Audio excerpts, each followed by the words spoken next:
We think we have the perfect formula.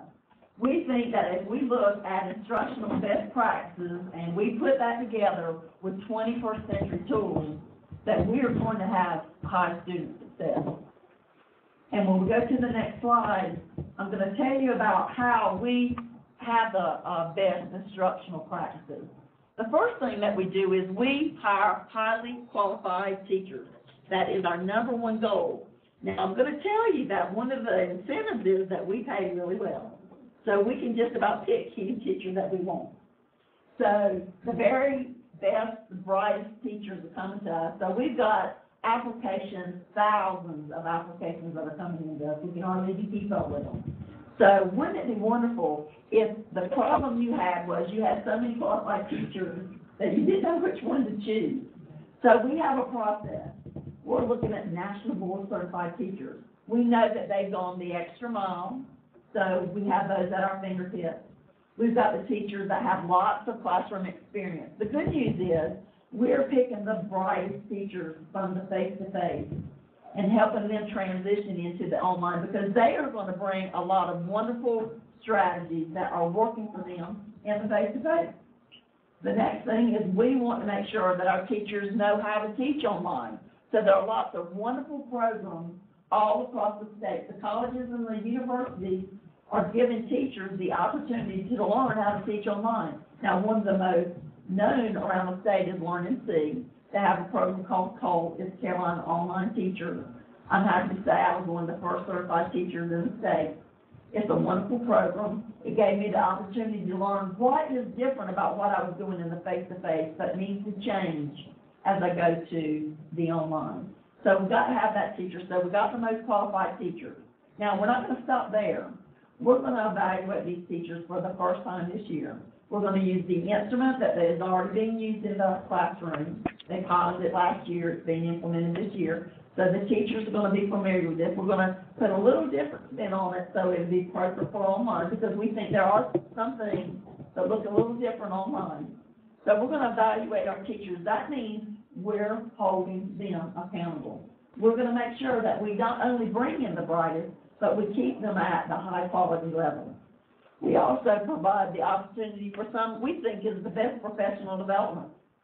I've had the opportunity to do professional development across the state, and I think that some of the professional development that we offer is going to take teachers to the next level. We're making sure that they're using horizontal strategies.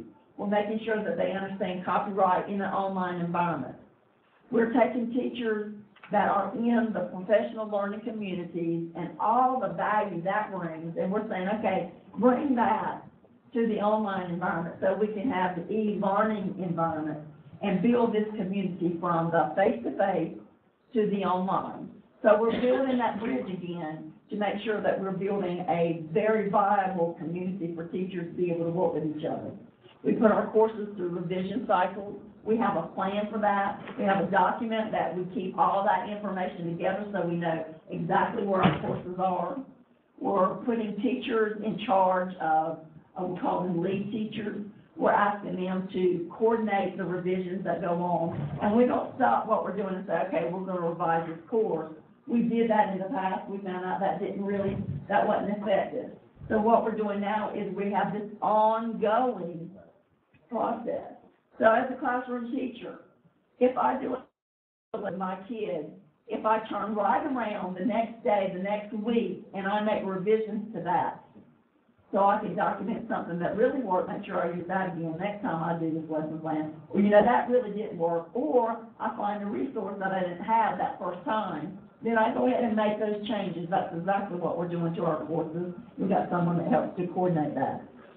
There is a big initiative from the state for formative assessment. We think that is crucial to make sure that we don't get to the end of the 9 weeks, the 18 weeks, and find out the kids didn't get it. So we're building in the formative assessments where they're not there, and we're enhancing the ones that we have in place. We're also making sure, of course, number one goal, if you put your kids in CVPS, our courses are tied to the North Carolina State Course of Study. If it's EOC, don't worry. We're making sure that those kids are getting the goals and objectives built into that course as well as the CTE courses. We know that the essential standards are coming right around the corner. We're already talking to our teachers about the revisions that are going to have to be made as we embrace those essential standards.